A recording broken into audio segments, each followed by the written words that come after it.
totoong buhay actually. Alam mo yun? I mean, siguro, yung personality lang ng characters baka baliktad. Baka yun lang. Pero most of it, parang kami lang. So hindi kami nahirapan. Na-excite ako at nawala na ako. Saan na ba ako? Ano ba yung sinasabi ko? Hindi, ayun. Nangangarap. Sandali. Okay. Hindi, ayun. Oo, sabay kami nangarap dati. Tapos ngayon ginagawa na namin. So, yeah, highlight po talaga siya. Na inulit ko lang yung sinabi ko kanina. So, highlight talaga siya. Ayun, thank you. Kailan daw yun, Nico? Ano po yun? Ilang taon? Ano tayo? 2007. 2007. Magkakalala. Mga 7. Alam ni Trixie yan. Alam ni Trixie. Nabutan kami ni Trixie mga bata. Si Trixie, kunyari. Nabutan namin bata si Trixie. Oo, nabutan namin. Tumanda ka ba? Bumarap sa teatro yan, nakita namin yan. Ganun. 2007. 2007. Mga... After college. Mga after college. Mga after college. After college po. Nagkakilala na kami sa teatro. Pero dumating ba kayo sa punto, Nico, na you'd have to encourage each other na yung mga times na parang baka walang nangyayari o walang mangyayari and you'd have to be on each other's team para lang ituloy yung karera. Dumating ba kayo sa... Yes. Sobrang normal naman po sa ng actor yung parang ayaw na ata. Pero tuwing magkakasama kami yung barkada namin, tuwing magkakasama kami, nililift namin yung isa't isa eh. Pare-pareho kami nagsasabi na, hindi, meron pa yan, di ba? Congrats, ginawa mo to. Kahit maliit na bagay yun, one step yun para makaakyat pa, di ba? Kung saan natin gusto pumunta. So, of course, nagkaroon kami ng mga ganun times, pero lagi kaming magkasama eh. So, nandun kami para i-build yung courage ng isa't isa. Gutom times. Gerald, can you react to this? Oo, naalala ko. Na-meet ko si Nico. It was the second Virgin Lab Fest, if some of you knows it. Laboratory, untried and tested place sa CCT, sa Tanghalang Pilipino. Mga bagets kami. Parang ang habol lang namin po nun eh, basta makasali lang, kahit gaano kaunti ang linya ng role, makasali lang. So sa tingin ko, yung naabutan kasi namin na audition eh, pupunta ka doon, pipila ka, pag hindi ka natanggap, sasabihin na sa'yo. Yes, walang email pa masyado, walang email. Sabihin na kagad sa'yo, siguro sa next project na lang. So naabutan namin na hopeful ka, pupunta ka sa lugar, pagdating doon sa lugar, rejected, hopeless ka, lipat ka ulit, kailangan i-uplift mo ulit yung sarili mo. Hindi, sige, next tayo, walang problema. So yung gutom na dala-dala namin sa pagkuha ng role at sa pag-arte, hanggang sa magkakasama kami, nire-remind namin yung isa't isa na maliit o malaking bagay, nandito pa rin tayo. From 2007, nandito pa rin tayo. So this is such a reflection and I think a confirmation of what happened from our dreams before. Ngayon magkasama kami ni Nico sa pelikulang ito. Ayun po. Salamat po. Thank you very much. That was Jojo Panaligan of Rider. Nagka-check daw yung bucket list niya na naka-eksena na kayo. How do you feel na gano'n ang regard sa inyo ng madaming actors? At anong sekreto nyo sa longevity sa Disney? Siguro pagka-artista ka, talagang kailangan mag-aral ka eh. Aralin mo talaga yung trabaho mo. At lalo na mahalin mo. No? Tapos yung sinasabi ni Gerald na bucket list kasama ko, naswerte din ako kasama ko siya.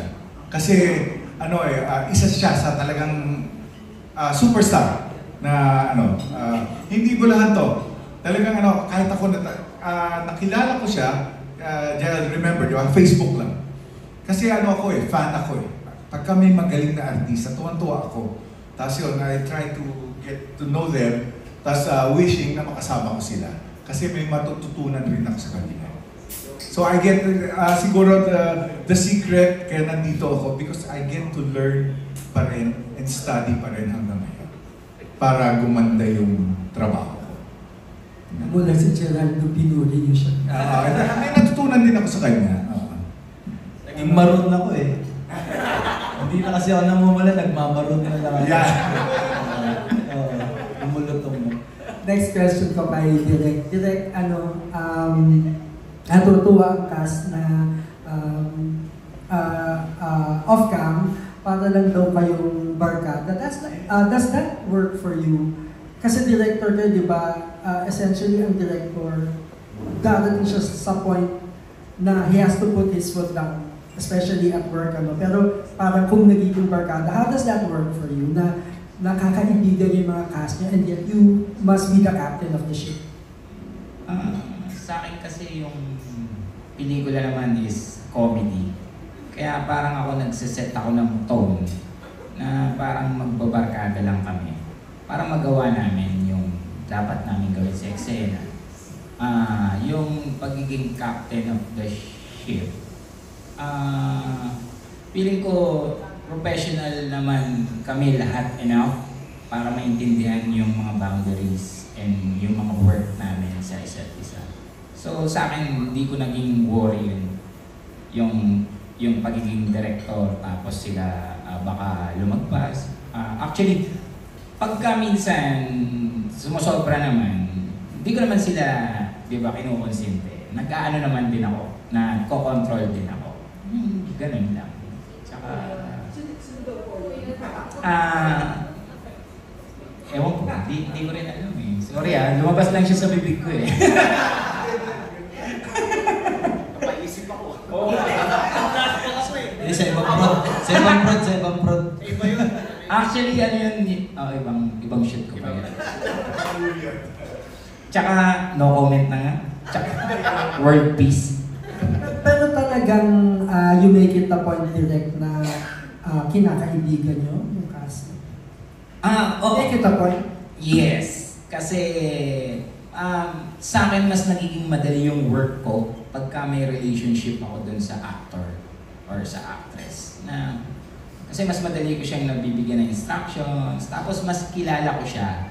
Alam ko yung mga, alam mo yun, yung parang mga nuances, kung paano siya magbiro, kung paano siya makitungo. So, nakikita ko kung ina-acting niya ba yung role niya or nagiging natural lang siya. So, alam ko na ina-acting. So, kailangan kong another take. Parang ganun. So, sa akin mas gusto ko kasi yung natural lagi. 'Di ba? Para yung comedy hindi pilit, hindi inaarte, natural siya. Yun yun. Next last question ko kay Nico Manalo. Nung nakausap ko din si Gerald, nung tinanong ko siya, ano yung highlight para sa iyo sa paggawa ng Pagpag? Ang sinabi niya lang ay yung makasama ka. Kasi matagal na daw kayong magkaibigan, even before pa kayo gumagawa ng movies. Can you talk about that friendship? Kami po ni Jay ay batang teatro. Nagsimula po kami, nakita po kami unang-una sa CCP, sa Tanghalang Pilipino. Sabay kaming humihiga sa carpet ng CCP, kahit bawal doon. Pinapangarap lang namin dati po itong ginagawa namin ngayon. Kumakain kami sa karinderya, hati kami ng ilang ulam lang, yung gano'n. So, kumbaga nagsimula talaga kami na, alam mo yun, parang kung mangarap, malaki talaga. Sabay kami nangangarap ng malaki dati. So, to be able to do this with him, gano'n din yung sa akin. Yun yung best part of this, na magawa na